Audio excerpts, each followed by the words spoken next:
지난 9월 국회 현안 질의, 지난 2018년 정순신 변호사 아들의 강제 전학 처분을 취소한 강원도 교육청에 비판이 쏟아졌습니다. 정 변호사 측이 징계에 불복해 요구한 재심이었습니다. 도저히 납득이 되지 않습니다. 만약에 피해자가 그 이후에 강원도청에다 다시 요청하고 하는 과정이 없었다면 도대체 어땠을까? 당시 왜 이런 결정이 내려졌을까? MBC가 입수한 2018년 12월 행정심판 결정문에서 그 이유를 확인할 수 있었습니다. 당시 강원도교육청 징계조정위는 학교폭력 정도에 비해 전학 조치가 과중하다며 폭력의 심각성에 대해 다시 판단할 여지가 있다고 했습니다. 정 변호사 측 주장이 거의 그대로 반영된 겁니다. 징계조정위는 또 피해 학생의 회복도 가해 학생과의 화해가 중요하다라는 이유를 들었습니다. 하지만 이 결정으로 피해 학생은 심한 정신적 고통으로 극단적인 선택을 시도하기까지 했습니다. 이뿐만이 아닙니다. 정 변호사 측은 전학 조치의 부당성을 조목조목 따졌습니다. 괴롭힐 목적이 아니었고 친한 친구의 별명을 부르며 노는 과정에서 자연스럽게 이루어진 행위였다면서 전학 처분은 사실상 사형 선고로 지나치게 가혹해 위법하다고 강변했습니다. 피해자 학생이 입을 고통에 대해서는 진짜 단 하나의 어떤 고민이나 고려도 없다는 거. 피해자가 당하는 고통은 친구 사이의 장난으로, 놀이로 이렇게 과소하게 만들고. 교육청 재심을 제외하고 이후에 벌어진 수차례의 소송전에서 정 변호사 측은 결국 모두 패소했습니다.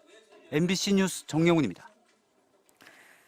네, 이 문제 취재한 정영훈 기자 나와 있는데요. 조금 더 이야기 나눠보겠습니다.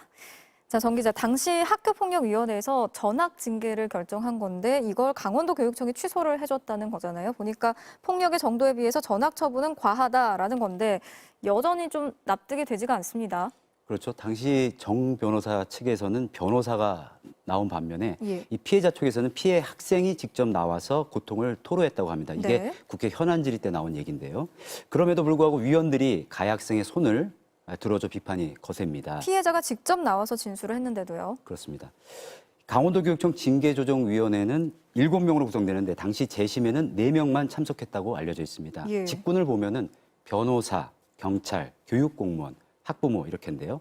이 중 학부모위원 1명만 전학 조치를 취소하면 안 된다 이렇게 끝까지 반대했다고 합니다. 네, 4명 중에 1명만. 아무래도 정 변호사 측이 청구한 재심이라서 그런지 가해 학생한테 좀 유리한 측면이 더 부각이 된 것 같은데 실제로 어땠습니까? 근데 당시 재심에서는 그 피해 학생과의 화해를 이렇게 강조하기도 했는데요. 예. 오늘 입수한 행정심판 결정문에 나와 있는 민사고 학폭위 판단을 보면요. 네. 정 변호사 아들이 반성 정도는 낮고 화해 정도는 없음 이렇게 판단을 했거든요. 그런 내용을 보고도 이 재심 위원들 중 특히 변호사와 경찰, 교육 공무원 위원들이 징계 취소 결정을 내린 거라서 의문은 더 커지고 있는 상황입니다. 예, 그 부분도 조금 궁금했는데요. 이 학교 폭력에 대한 징계 수위를 결정할 때 어떤 뭐 정해진 기준이 있는 겁니까? 있습니다. 평가 항목이라는 게 있습니다. 네. 이 반성 정도, 화해 의지는 조금 전에 말씀을 드렸고요. 예. 모두 5개 항목인데 학교 폭력의 심각성, 지속성, 고의성도 이게 함께 평가가 됩니다. 정 변호사 아들은 이 항목 모두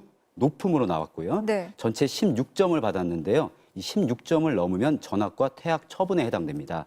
그러니까 학폭 수위는 높았는데 화해와 반성의 정도는 낮았다는 것입니다. 관련해서 또 교육부가 어제 강원도 교육청을 조사했다면서요? 그렇습니다.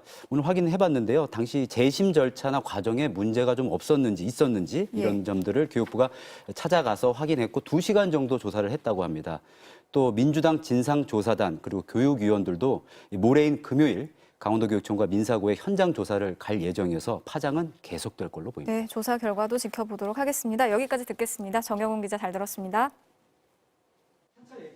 정순신 변호사 아들의 학교 폭력 문제로 여론이 악화되자 정부는 엄정 대응을 강조하고 있습니다.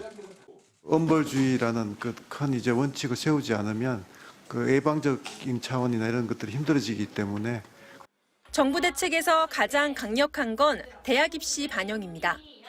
이미 대입 수시 전형에 학교 폭력 조치 사항이 반영되고 있는데 정시 모집에서도 반영하는 방안이 유력하게 검토되고 있습니다.